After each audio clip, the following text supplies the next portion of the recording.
Tuko naye mgeni hapa ambapo tunazungumzia financial literacy and planning for women. Yes. Ambayo asubuhi nimekuwa jakali sana, lakini hayo ni yetu ya behind the scene. So Barisa hapa, lakini Josh the curator, Joshua Wekesa huyo, na Shamsa Abdi. Tuko hapa. Mgeni wetu yuko ndani ya studio kuweza kuona kwamba hili tunalifanyia kazi na linaeleweka. Shamsa anachukua mikoba kuanzia sasa. Alright, thank you so much Barisa kwa fursa ya kuweza kumkaribisha mgeni wetu. So today we'll be talking about something that I hold very dear to my heart. First and foremost, we're going to be talking about financial literacy in regards to women. So this is a topic that we need to really look into at a much deeper level, because especially for women that come from the coastal region, there's usually a notion that we don't know how to manage our money. And today here in studio, we have someone that is going to be providing that guidance. She's going to be telling us, as someone that has been in that field, how can we navigate the financial literacy scope, because it is a topic that is very essential. So without saying much, I want to welcome Muna Al-Husseiny, who is going to give a deeper introduction of who she is, what she does, and how she ended up finding herself in this space. So welcome. Thank you. Thank you for having me. So as you said, my name is Muna, and I'm a personal financial coach. I have a corporate job by day, so I actually work in property development and management. But by night, I coach women in learning how to manage their money in a way that works for them, so that they can have financial independence. Okay. All right. So when you talk of financial independence, let's start from there. Good. You umesema unafanya kazi in the corporate world, right? Yes. By night, you coach women. Correct. Yeah. Why women? Why and women? Yeah, na sisi pia tuko. For a very long time, the financial space was dominated by men. Okay. And women were too afraid to ask questions because they thought that investing and money management was the man's domain. In the communities here, oftentimes women are told that they'll be taken care of by their husbands, their fathers, their brothers, or their future sons, and not to worry about money. So I think in 2026, we've come to realize that what's on the ground is completely different from what's expected. So my focus is empowering women. Even if you do have the men in your lives to take care of you, it's still your responsibility to make sure that you're secure. Okay. Shams. Yeah, you mentioned financial independence. So maybe there's someone listening to us and they have no idea what this is. Maybe you do a bit of a breakdown of what you mean when you say that. Financial independence, in a nutshell, is understanding where your money comes from, how much is coming in, what your cost of living is, and if you can sustain it. Okay, so when we look at financial literacy, what are some of the core areas that someone has to be aware of or knowledgeable about, so for you to say that I'm actually financial literate? Let's break it down. Irrespective of where your money comes from, so whether you are a business owner and you have seasonal income, whether you work a corporate job and you have a monthly salary, or whether you're a stay-at-home wife with maybe a spousal allowance, you need to look at the entire amount that's coming in every month. That's number one. Number two, where all of that money is going towards. So what are your fixed needs? Do you pay rent, or is that already covered? What are your utilities? Do you need to cover tuition? Are you still going to school? Or maybe you have kids that go to school. How much does it take to sustain yourself when it comes to food? What are your grocery bills? All of these things come under needs. Okay. Then we look at wants, because at the end of the day, we work to make money, and we deserve to treat ourselves. So do you enjoy traveling? Do you like going out for a night out? Are you into skincare? What are those extra wants that you want, and how much do they cost? Can you afford these things with the income that's coming in? Next, what are your future dreams? Today, I could be living a life, but I may want more for myself in the future. I may have never left Kenya, and I have dreams of going on international trips. Maybe I want to go for Hajj if you're a Muslim. Maybe you want to fund your kids' future college fees. You may have a dream of owning your own house. Maybe you want to own multiple properties that you can rent out and have another stream of income. All of these goals also have a price attached to them.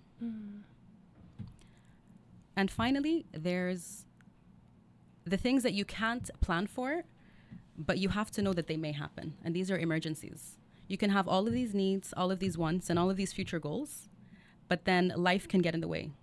You could come across an accident that stops you from going to work or making an income for a period of time. Are you prepared for that accident? You may get into an accident where you have a huge medical bill that far surpasses the amount of money you make. Can you comfortably pay for that? So those are the 4 things you need to consider when it comes to being financially literate. Now, we have to prepare for these things. So the first thing we prepare for is building our emergency fund. So like I said, something can happen out of the blue, right? I mean, we pray for all our safeties, but anything you could get a parking ticket, which may not be a large fine, but these are things that you don't expect on a day-to-day that you need to be able to afford. Now, the recommended amount would be 3 to 6 months of your living expenses in your emergency fund. So if you were to calculate, let's say somebody makes, I'll just give a nice round figure of 100K a month, and their needs cover about 50K. So this is how I can pay my rent, I can pay my utilities, I can pay food, I can pay transport to get to and from work. I need to have 3 to 6 times that in my emergency fund. So if we do 50 times 6, we're at 300K. I need that in savings, in cash, not invested in a deposit on land, not in gold if you're a woman who likes to collect gold, but cash that's accessible. Yes. Because when that emergency happens, you don't have time to sell that gold bracelet to make the money. Yeah. 100%. You want it ready. Exactly. You Yeah. need it to be liquid and accessible. Yes. I would love to read some statistics here. Globally, women control roughly a third of private wealth and assets and are projected to control a majority of managed assets in the coming decades. Of course, longer life expectancy, and of course, our ladies got it like that. But like in African context, African women have faced or continue to face significant systemic barriers in access to wealth. So I mean, we're talking about a lower share of total labor income in households, which basically even limits independent wealth creation and property ownership. So why was it for you important to create this sort of platform to empower women or ladies? For the exact reasons of the statistics you just read. Yes. You know, when women do have the potential, or rather the autonomy to invest and build wealth, Yes. they surpass men, as you've seen. Yeah. But unfortunately, in these communities, we're limited. So my goal is to share this with women and say, look, if you just put your foot down and make a decision, you can far surpass your male peers. Yeah. So why not make that access? It's having those small conversations, because I know it's easier said than done. Women could want to make those changes, but maybe family or societal obligations are stopping them. Yeah. So it could be having those small conversations with their husbands and saying, look, I'm staying at home, taking care of the house and taking care of the kids, Yes. which is a noble profession, but it allows you to go out and make money and grow your wealth. I need an income that also covers the sacrifices I'm making. Okay. So maybe it's a conversation of, for whatever amount you're making, this is assuming the woman's not making an income and she's purely a stay-at-home wife. Yes. I want you to put X amount into my account. And this isn't you saying, oh, something's going to happen and we're going to have a divorce and I need to make sure I have my money. Because I believe when people come into partnerships, the goal is to stay with them. Yes. But what if he were to lose his job? What if he were to die? She's completely left Contingency, yeah. out to, like to lay out and dry, because Yes. she has no work experience. She can't neglect her kids. And now she's scrambling to pay bills that she's never had to pay before. Yeah. Yeah. So it's empowering them to start having those conversations. Like, we need to be prepared for whatever life throws our way. Yes, I particularly love that conversation where you're talking to your husband and telling them that, okay, you might be working, but I'm also staying at home. So that the money conversation is usually number one, it's a very gray area. Not most people talk about it. Not most people even consider it before getting into like relationships, marriages, and even when the need for it arises, people don't know how to have it. And we were speaking off air before we got into this session, and you were telling me about yourself. I don't want to tell people about you, but if in case you've been in that situation of having the money conversation with your partner, how did it go for you, or how ideally should it be? I'm very blessed. My partner and I have conversations on a monthly basis. Okay. Where we sit down, talk about our expenses, talk about our goals, if we want to change our strategies, invest in different options. So I'm very blessed where we're both very open with one another. Okay. And how we want to grow wealth for our family. But I'm very aware that that's not the case for most people. Yes. So I guess my recommendation, especially for people who are in relationships with others, is your partner is someone that you share the most intimate side of yourself with. And if you're prepared to open that side of you to that person, Yeah. what's money in comparison to it?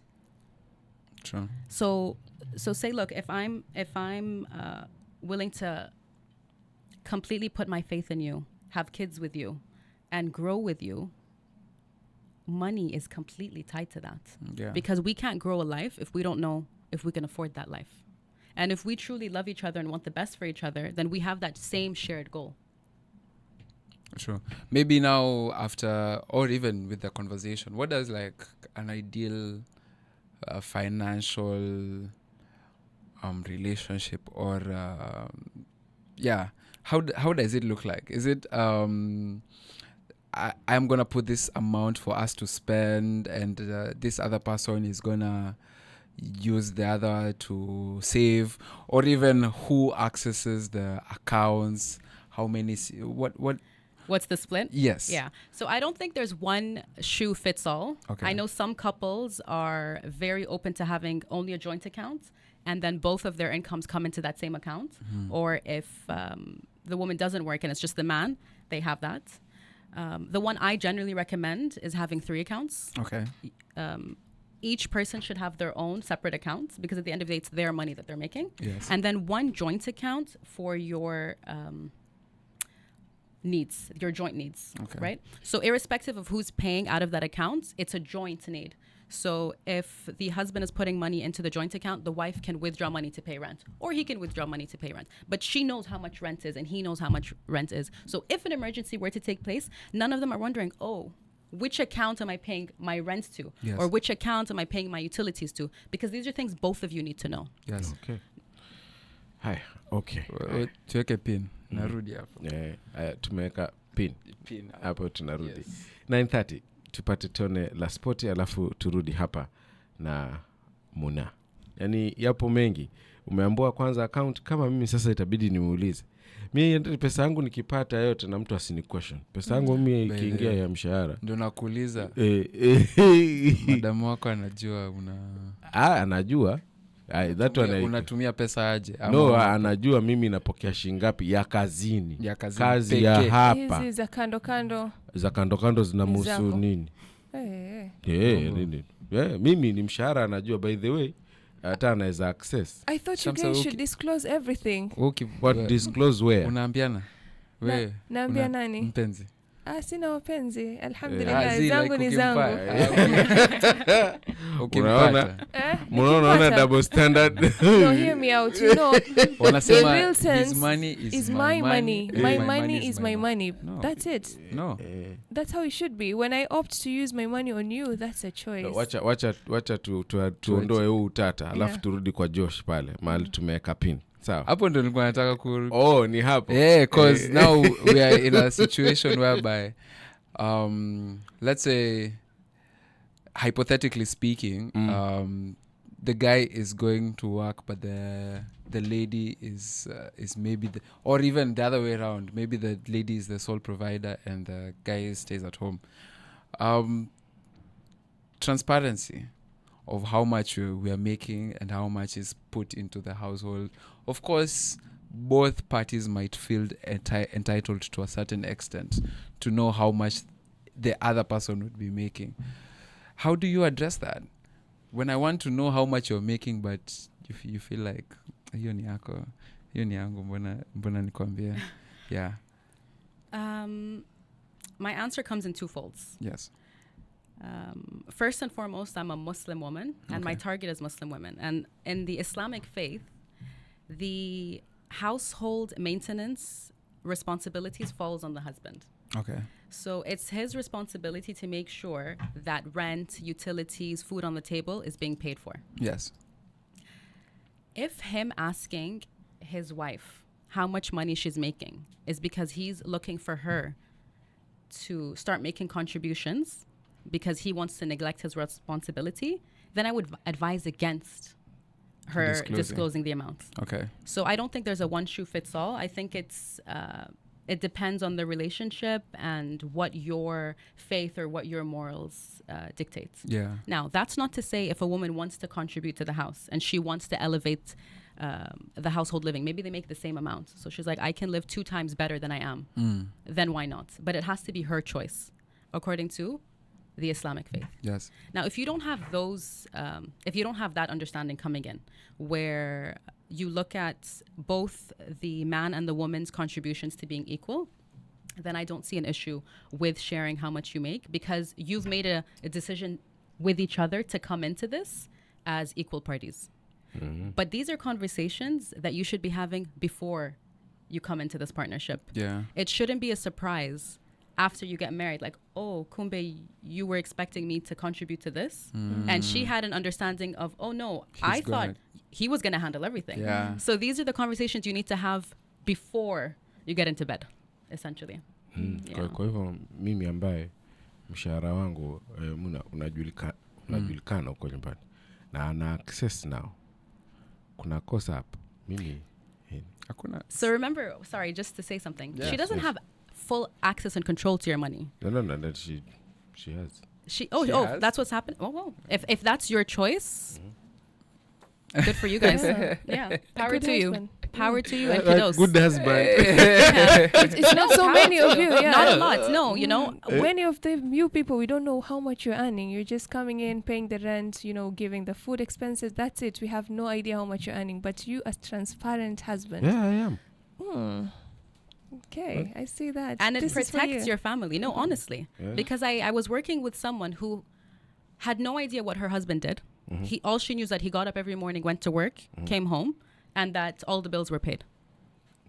Okay, before sasa tuende kwenye swali jingine.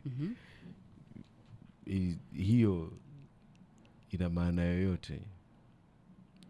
Umesema ni important, right? Kwamba kuna transparent, like huyu yeye anapenda sana transparency. Yes, I do. ya pesa lakini mambo ya pesa na nini, transparency hiyo huyu anaipenda, lakini transparency nyingine hapendi.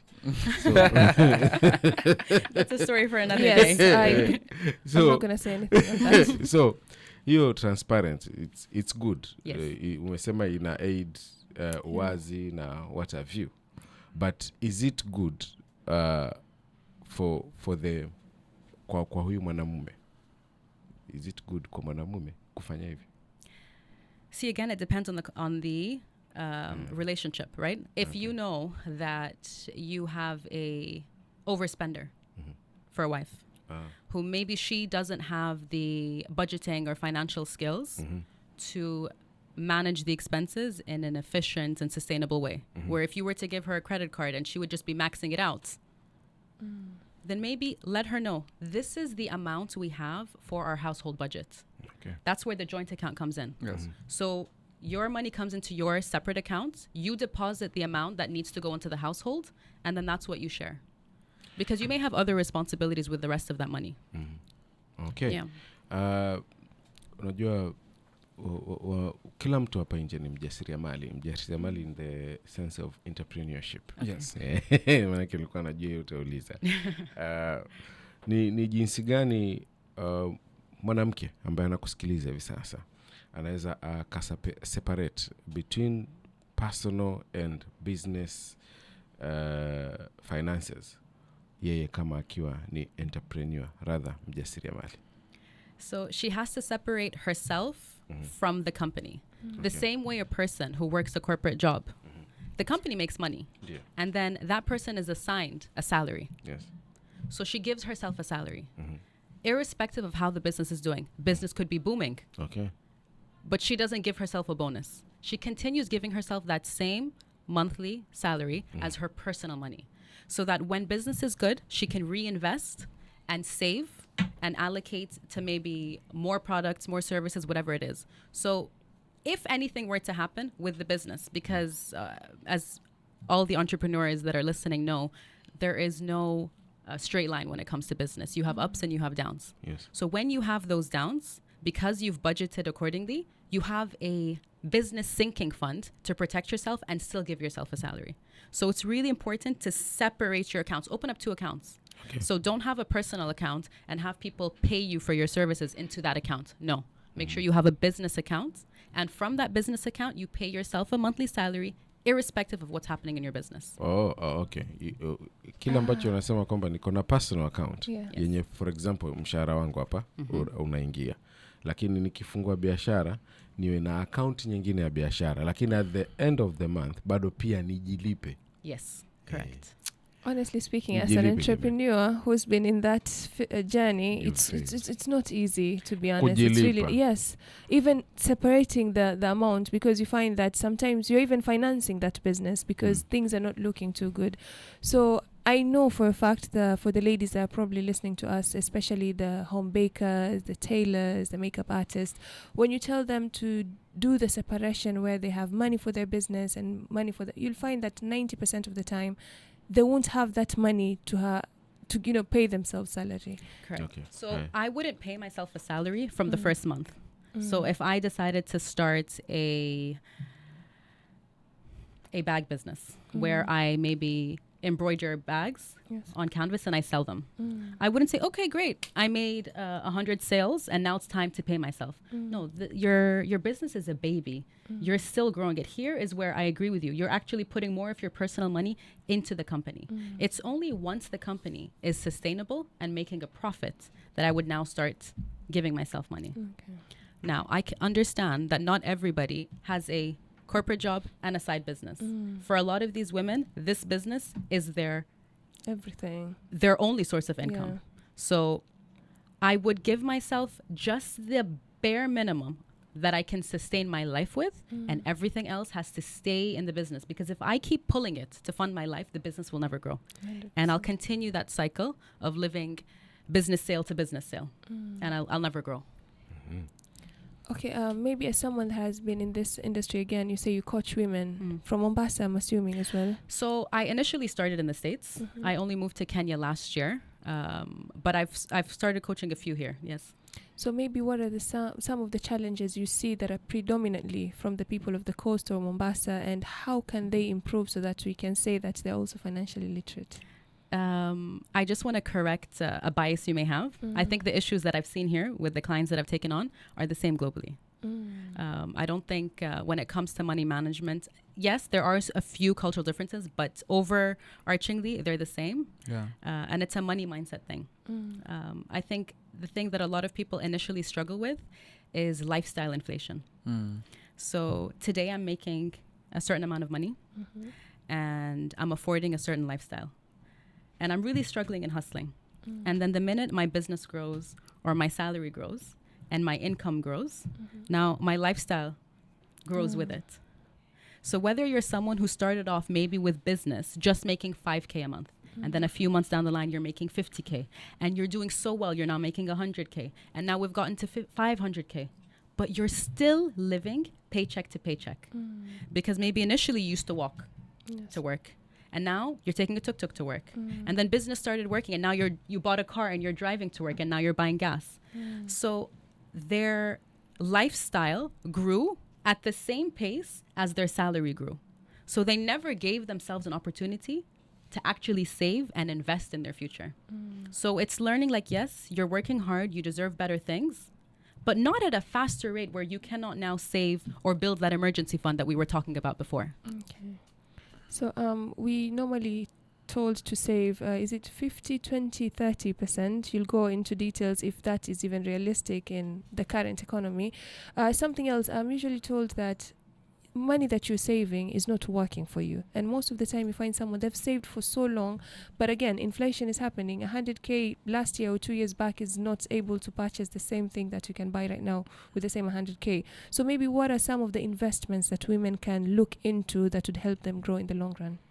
Really good question. And yes, money sitting in cash is money 100% depreciating the longer you let it sit and not work for you. Yes. Now, what you invested in depends on your goals. So let me take you back to our first conversation where I talked about what is it that you want with your life. One of the reasons why people suffer with saving altogether before we even get to investing is that they don't know what they're saving for. We're just told 50% goes into needs, 30% goes into wants, and 20% goes into savings. But what am I saving for? The mindset is, see, I'm saving for myself. Yes. So when I want something, I'll just spend it on it. That's what savings was for, right? Yes. It's for. So what is that savings for? You have to sit down and realize, what are my goals? Let's say you want to buy a house. I'm tired of renting. I want to make sure that by the time, in 10 years time, I can live in my own house. I'm no longer paying rent, and this is mine. So when I die, my kids inherit it too, and they don't have to worry about rent ever again. Yeah. Great. Now I have a number. Yes. How much is this house? Now, every month when I'm saving towards it, if I start feeling like, oh, I want a vacation, but if I take this vacation, I'm taking myself away from getting to that goal of owning a house. So you have to set your goals. Maybe you say, you know what, I never went to school. I couldn't afford it. I want my kids to go to school. Maybe you just had a baby a year ago. And I know, okay, in 20 years, this child needs to afford tuition. How much is school? Great. That's the number I'm saving towards. So when I decide, let me take another vacation, or let me buy this new car that I can't afford. Oh, this car is taking away my future son's college tuition. Now I'm more disciplined in saving towards that. Now I'll go back to your second question, which is, what are the investment options? Yes. The type of goal you have affects the type of investment you choose. Yes. So there's long-term goals, short-term goals, and then I would say medium-term goals. A short-term goal would be something that you want to achieve within the next couple of years. Okay. I wouldn't recommend you put your money into an investment product because it's locked up in something. So I would not invest in real estate because once I hit maybe you want to go on an international trip, right? And your goal is to go in 2 years. If I buy land today, do I know for sure I can sell it? You can't. You can't. So all that money is locked up. So I would not invest in real estate.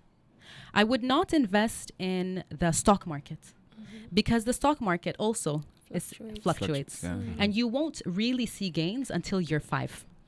Long-term sustainable gains. So I wouldn't invest in the stock market. I wouldn't invest my money in anything where it's locked and I need to stay liquid. Yeah. So I would put it into a appropriate savings account where I'm just making a little bit of interest, or for Muslims in a halal savings account, you make profits, or I would put it in a fixed deposit, or a money market fund, something where my money is low risk and easy for me to access. Let's now go to a more longer term goal. Maybe my goal is to own a house in 10 years, or maybe my goal is to send my kids to college in 18 years. Here I have time to wait in the market. Now I can put it in a more risky product in the stock market because I know I have the time to wait the rides of up and down cyclical changes. Right. Do you see what I mean? Yes.